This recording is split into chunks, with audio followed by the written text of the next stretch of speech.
Hoje é o meu primeiro vídeo do meu canal e batizei de meu resumo porque serão postados nesse canal do YouTube todos os meus resumos, tudo que eu tenho estudado, tenho feito meus resumos e pretendo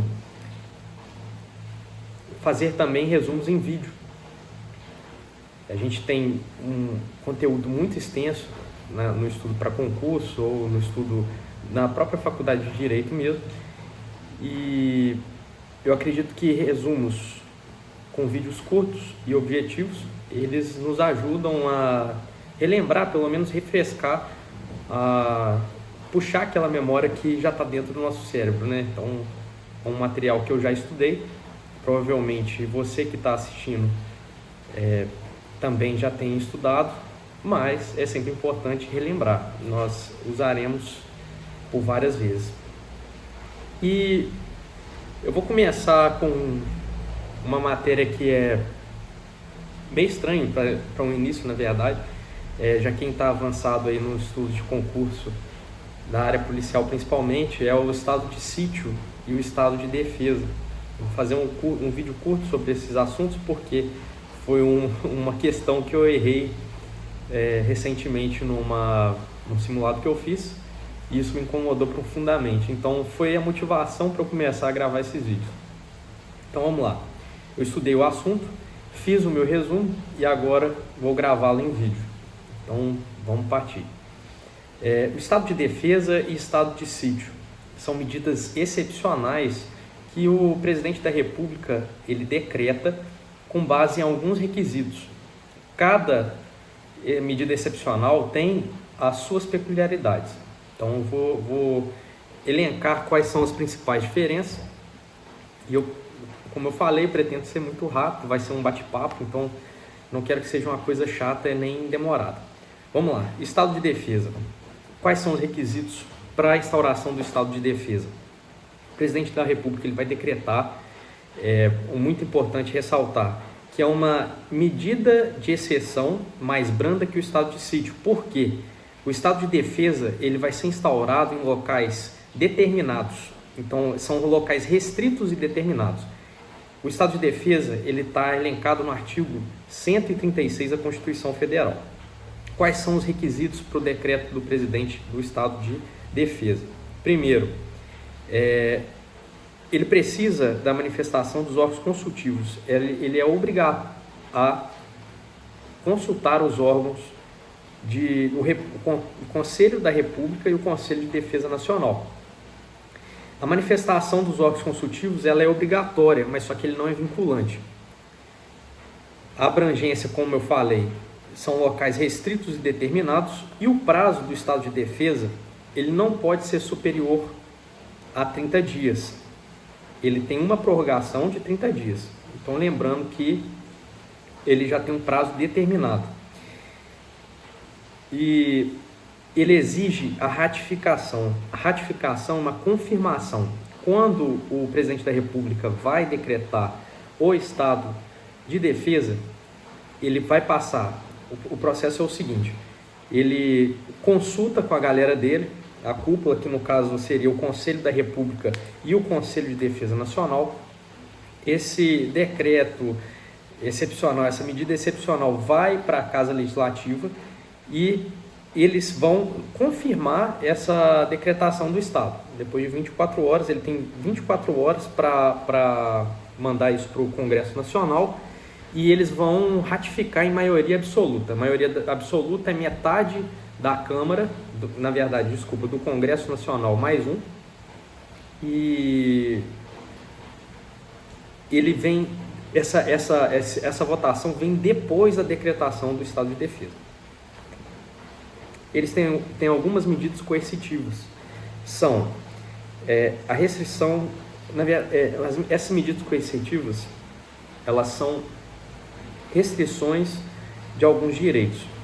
Restrição do direito de reunião, restrição o sigilo à correspondência e sigilo da comunicação telegráfica e telefônica. Os presos do estado de defesa, eles terão algumas garantias. A primeira garantia é que a prisão ela vai ser comunicada imediatamente, isso não vai mudar. A prisão não será superior aos 10 dias e ela só vai ser superior a 10 dias no estado de defesa se for autorizado pelo Poder Judiciário. E essa aqui é a parte que eu caí na questão. É vedada a incomunicabilidade do preso. No estado de defesa, o preso ele pode se comunicar. Então, vamos lá. Estado de defesa, artigo 136, os requisitos é decretado pelo Presidente da República, prévia manifestação do Conselho de Defesa Nacional e do Conselho da República. A abrangência dele é em locais restritos e determinados, então ele é menos amplo do que o estado de sítio, que a gente vai ver o estado de sítio, a gente vai ver a abrangência dele maior. O prazo não pode ser superior a 30 dias, ele tem uma única prorrogação por mais 30 dias. E ele tem a ratificação do Congresso Nacional. O Congresso Nacional ele não precisa autorizar previamente a decretação do estado, ele só vai confirmar depois que o presidente decretar, beleza? Então, beleza. Essa foi a primeira parte, o estado de defesa. Agora a gente vai para o estado de sítio. Estado de sítio, e é até estranho, né? Porque eu sempre tive isso sempre tive esse pensamento, estado de sítio. O sítio a gente lembra de uma coisa boa, eu não sei porquê, mas o estado de defesa parece que o país está mais fechado, mas é justamente o contrário, a gente tem que inverter essa chave. O estado de sítio ele é mais tranquilo do que o estado de sítio. O estado de sítio vai ser comoção grave de repercussão nacional. Ele vai ser instaurado quando o estado de defesa ele se mostrar ineficaz. O estado de sítio ele é decretado quando há guerra, revoltas armadas. Diferente do estado de defesa, exige uma prévia audiência do Conselho.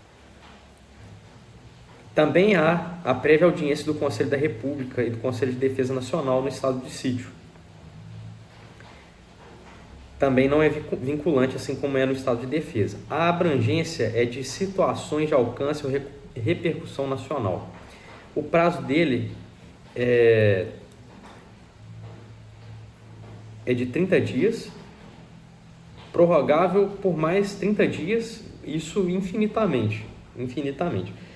Ou, no caso de guerra declarada ou agressão armada estrangeira, vai ser o tempo que durar o conflito. Ele precisa, para ser decretado, de prévia autorização do Congresso Nacional. E as medidas coercitivas do estado de defesa, elas são mais rígidas do que o estado... voltando. As medidas coercitivas do estado de sítio, elas são mais rígidas do que o do estado de defesa. E elas estão elencadas no artigo 139, e aí, então, não deixe de ler a lei seca, o artigo 136 e o artigo 139, falando sobre esses dois estatutos. O bizu aqui de gravar, para eu não ficar lendo a lei seca, o bizu aqui é o seguinte. Voltando então, vamos fazer um resumo do que é o estado de defesa e o estado de sítio. Estado de defesa, menos abrangente. Estado de sítio, mais abrangente. Estado de defesa, duração dele é de 30 dias, prorrogável uma única vez por 30 dias. Estado de sítio, ele pode ser prorrogado por mais 30 dias, e isso infinitamente, e até quando durar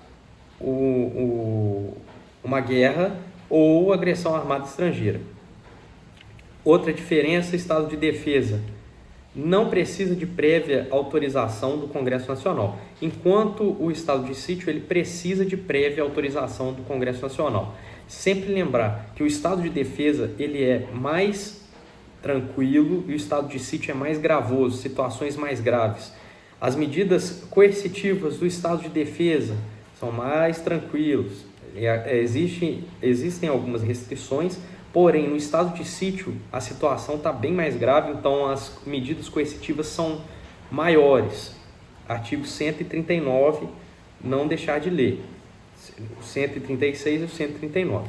Bom, espero que deu uma luz aí para quem já viu.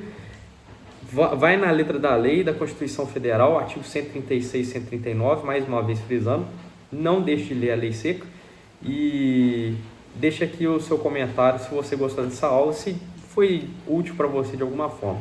Eu pretendo continuar à medida que eu for estudando, eu vou gravando vídeos assim, vídeos rápidos, só para registrar o meu estudo. Então, como eu falei, então bem-vindos ao meu canal, esse aí foi meu primeiro vídeo. Valeu!